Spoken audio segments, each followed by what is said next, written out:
In this episode of Game Terrain Engineering, I steal a great idea from Blackmagic Craft and make it my own. I'm going to show you how to make the Mega Tavern tile.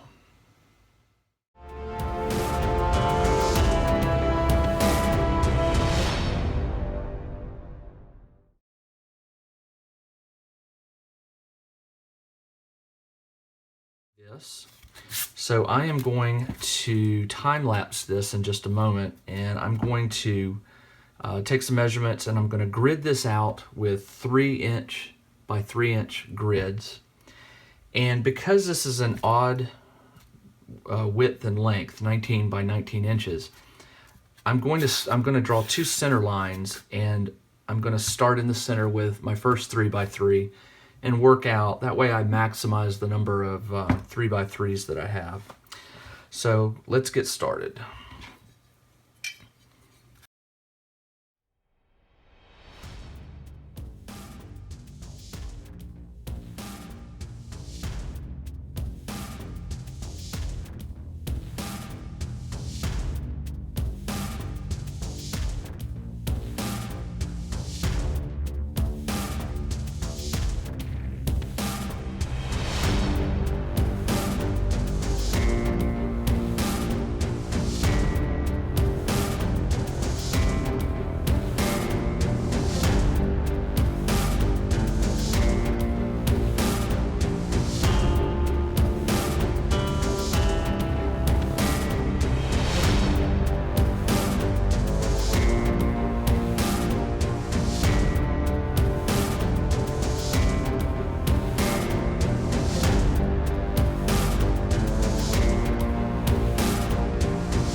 Sorry about the fuzziness of the time lapse when I was drawing all the lines. I'm not sure what happened there, but as you can see, I've got the basic tavern floor laid out here, alternating grid patterns. These are 3 by 3, and again, I'm following the Blackmagic Craft video for how he made individual 3 by 3 tiles. And what I'm going to do next is, with this blade, I'm going to just cut very shallow all of these lines. It's going to take a while. So again, I'm going to switch over to time-lapse on this. Lots of lines to cut. And I think what I'll do is methodically, I'll go left to right.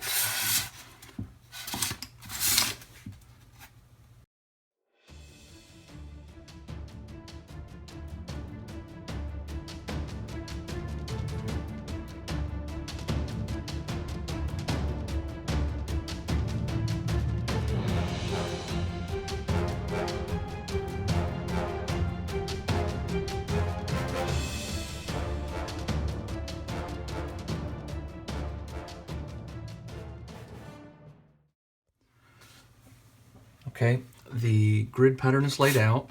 I used my blade to cut on all the lines, and now I'm just going to use this old stylus instead of a ballpoint pen to just put a bevel on the edge like this. Just widens it a little bit, puts a nice little curve on it, and that'll look good when I do the shading or the painting on it. So again, I'm going to go to time lapse here, and you can watch me do this to every line.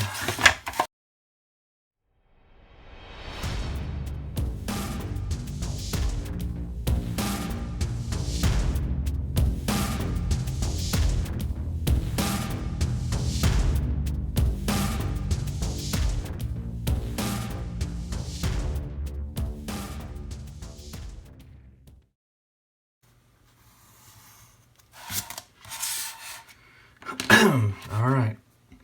Now all the lines have been gone over with this stylus to give them a little bevel. And the next step is going to be adding all the teeny tiny nail holes. That's a lot of nail holes. All right, time to get started on that. There is absolutely no way I'm going to make you guys watch minutes, even time lapse, of me poking nail holes in all this. So what I'm going to do now is I'm just going to get it started, and then I'm going to jump ahead in the video. So just like they did at Blackmagic Craft, I'm just going to poke holes for nail holes in the boards, just like that. Now in the Blackmagic Craft video, it was shown that you could put additional nail holes to mark the inch, to make sort of a fake inch grid. I am not going to do that. I guess I could, but I want the boards by themselves. My players can figure out that this is a 3x3, and we can calculate things as needed.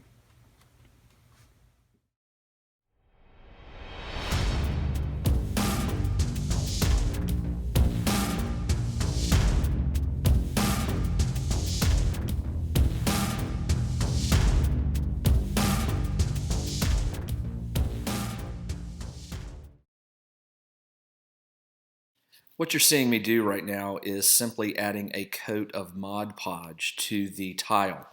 This is a tip that also came from Blackmagic Craft. Jeremy uses it to seal the foam, and it also serves as kind of a primer for the foam since I can't spray paint the foam. All I did was mix some black acrylic paint in with a small bottle of Mod Podge until it got a real dark black or gray color, and then I coated the entire piece of foam with the Mod Podge. Again, this seals it, and it's much easier than spraying the foam with spray paint because, you know, that will melt the foam. Dummy me forgot to put the Woodgrain texture on it before I did the Mod Podge with the black tint. So I'm going to use this wire brush right here and just go over each plank dragging, and I'm probably going to have to give this one more coat anyway. So I'm going to start just by dragging lightly. I can see it in there, but it's definitely taking off some of the paint or Mod Podge, so I'll have to do this again. Not a big deal, but I definitely want the wood grain in there. Yeah. All right, so I guess the best way to do this would be to be methodical and start up here and go left to right, left to right, left to right.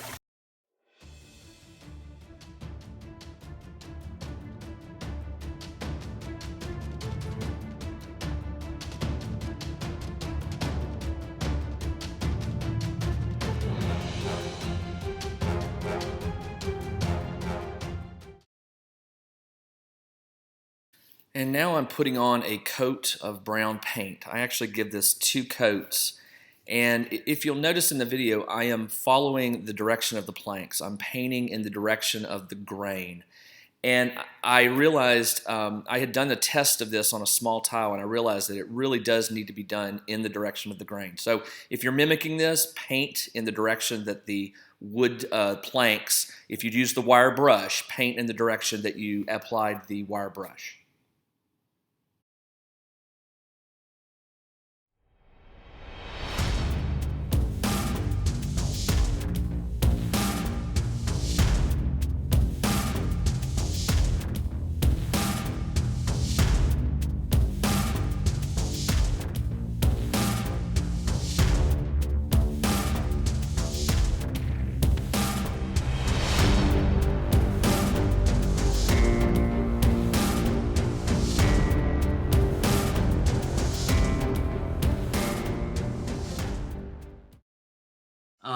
And one final thing, go over to Blackmagic Craft, and he has a store, he has a website, and I'll put that link below. On his website, he has a shop where you can buy some of the tools and things that he uses. This is the box cutter, the retractable blade that he recommends there, and unbelievable. Let me see, where's my cheapy one? I know I've got it here somewhere. You can buy this at the hardware store. It's plastic. Sometimes it doesn't even want to come out. The blade gets a little misaligned in there. And the blades also seem really, really cheap. Man, what a great recommendation. This is the Olfa, O-L-F-A, and do me a favor and go to Blackmagic Craft. click his link because he gets a little bit of a fee when someone clicks the link on his website and buys the item. So if you're in need of a blade, it wasn't expensive. I got a couple boxes of spare blades, and I've been using this thing now for about a week, and I gotta tell you, it's night and day difference between using the cheapie. So do yourself a favor, Blackmagic Craft, shop, and get you an old. So after I finished painting the mega tavern tile, I gave it a black wash, and the reason you're not seeing that in the video is I was having a lot of technical difficulties with this particular project. First, the blurriness of my cutting the lines, and then the video I shot of me giving it a black wash, it was distorted somehow. It didn't show up. But anyway, I'm hoping you can see in this, and I'll include some photos in the video, but I'm hoping you can see that there is some darkness to the wood. The black wash gave the wood this old, used feel, almost, not decayed wood, but just, well walked over and abused. And of course, the nail holes stood out really well. I don't know if you can see those. Yeah, you should be able to see those. The nail holes, honestly, the nail holes is what sells it. The grain is visible. You can see the grain in the boards, but it's these nail holes, for me at least, that sell it. And again, it's an 18-inch by 18-inch Mega Tavern tile here. There's some extra space around the edges here, and I can't remember why I chose to do that. I think I just wanted a nice border around it. But again, if I were to use this in my regular game and I didn't need a space, this big, I have some other options that I can use for creating walls. DM Scotty has a set of videos called the Isometric Terrain System. You should definitely watch those if you haven't. But he was the one who, at least to me, proposed the idea that you could define a space not by putting walls all around it, but just certain elements like doors or windows. And by doing that, you give the players the idea that there is this fixed space. So when it comes to this kind of board, or this big one right here, what I can do is use elements like doors and windows to define the limits of the space. Very few taverns are probably going to be this size. I don't know, maybe they will. But and of course, this is perfectly square, so if the tavern's rectangular, this is a little off. But I love this. I think it turned out really well. I played it recently with my players they had a bar fight in the tavern, and they liked this. I could have drawn the tavern on a piece of paper. I could have found and probably downloaded and printed a battle map or a battle mat of a tavern. There's a Pathfinder map out there that you can buy. It's got a laminated cover. It unfolds. I could have used that, but there's just something about playing, putting your miniatures and other things on something along the lines of, this thicker piece of foam that's got some dimensionality to it. And so I think DM Scotty's definitely, got the right idea. You could make the space as large as you need and then use elements to define the space. So again, I apologize that I'm not able to show you the black wash that I applied to this. I actually gave it 2 coats of black wash. And again, I take no credit for this. This is all Blackmagic Craft. As you can see, I've got individual 3x3 tiles, which is what Jeremy at Blackmagic Craft showed you how to create. I just chose to assemble them together without magnets, without glue, just one big piece here. And then finally, the last thing I want to do is I want to thank Jeremy again at Blackmagic Craft and tell you that you need to go watch his stuff. Very good videos, good instructional material, some great projects, and definitely the inspiration for this one. So I hope you like this. I was in a conversation last night for a podcast where we talked about 3D terrain and things like that, and the subject came up, that a question was asked, how hard is this, or what do you tell somebody who wants to start making terrain? And my comment was, go back to DM Scotty's earlier videos. His channel is called the DM's Craft, the DMS Craft. And start watching his videos from the very beginning. He starts out these are like 5 years ago, 6 years ago, And his videos start out very simple, and those are the ones that will show you that you can do this. This was not complicated. Anybody could do this. If you've got the foam and a knife, some paint, this is totally doable. Nothing you should be scared of. So thank you, DM Scotty. Thank you, Jeremy at Blackmagic Craft.